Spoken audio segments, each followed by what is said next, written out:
Okay, overhangs. We know that a 3D printer prints layer after layer of melted plastic. Each layer is supported by the layer before it. We can run into problems when you have an overhang, an angle where the plastic may not be supported by the layer before. So this right here is a test print that I will use to see how well a printer or my settings will print overhangs. It's got a 30-degree overhang, a 45-degree overhang, a 60-degree overhang, and a 70-degree overhang.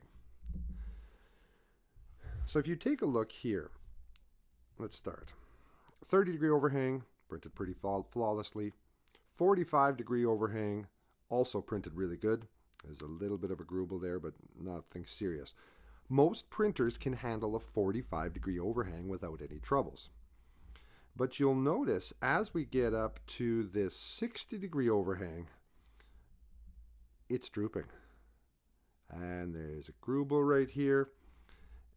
And all of this stuff is not as flat as it should be. And that's happening because when it's laying down this layer of plastic, there's not enough plastic underneath it to support it. So it starts to fall. Remember, it is still just melted plastic. In fact, when we get up here to the 70-degree overhang, there really wasn't enough to support it, and it really started drooping. In fact, this piece was unsupported completely. So this is not a useful or a good finish.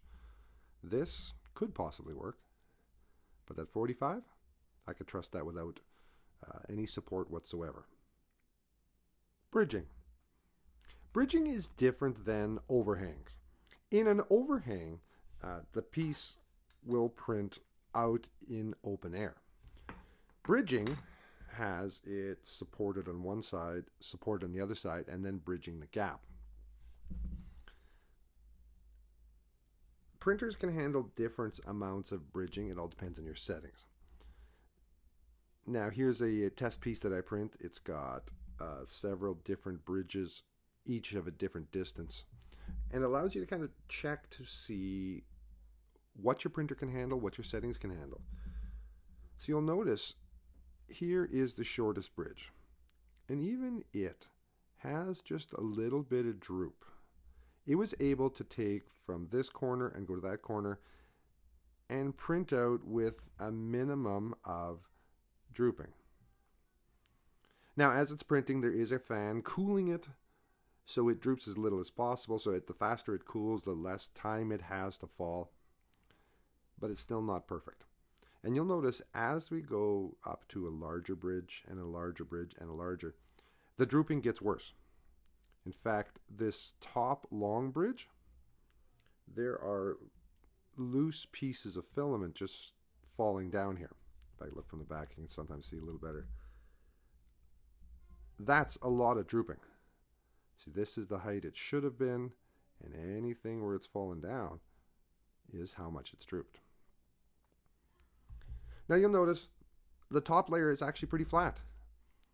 As you get a layer of plastic, the layer above it starts having more and more support. So if it hasn't drooped very much, the layer above it's going to droop even less. And by the time we get to the top, it's flat.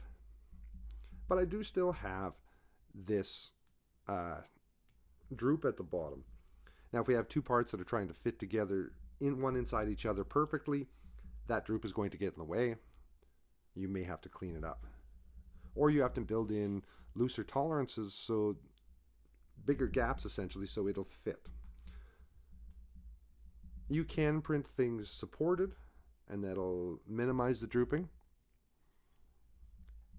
But it all depends on what you need to do with your design.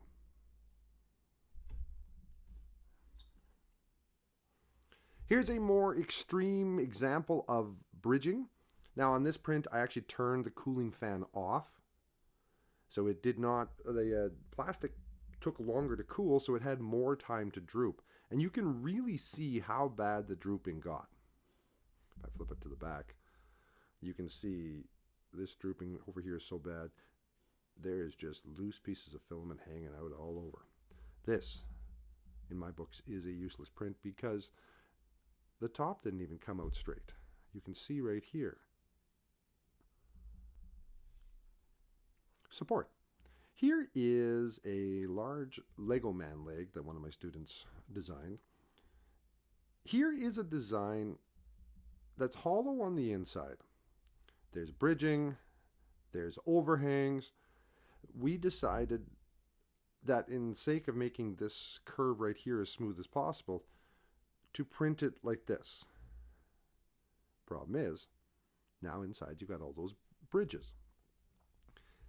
3D printers and slicing software can print what's called support structure inside, which is when they're printing, they'll also print in some temporary supports in here. There's that example right here. See how that prints all this support inside there? That allows this top layer to have support when time comes to print. So no longer do I have to bridge across that big gap, which is a bit of a challenge. You can see that support structure. You can see over here, it's got more structure printing on that overhang. It left this line alone here because this would print just fine. Once you print it, this support structure is designed to be removable. So you would just grab it with a pair of pliers and you could just twist it and break it out.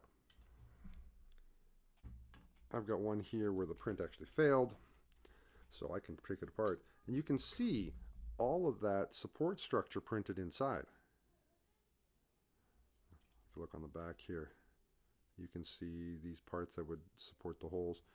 And it's actually printed fairly loose. It's designed to break away as easy as possible. Now sometimes, like for instance, all of this structure up in the hip here is hard to get at, but it will still break away. Now it does use a little bit of plastic, so your print is going to take more plastic than if you printed it without support. But there are times when it is the only way that a print will work. Here is the hip joint from that same Lego man. A very complicated design. It was not easy to decide which way to print it, and there was no way to print it without supports. The weakest part was these actual hip joints right here, these little balls. And we decided we needed a direction of strength going this way, so the only real way to print it was down like that. So you can see the slicing software automatically generated some supports underneath those balls, underneath the top of the bottom of this curve, and it produced some supports under these pegs.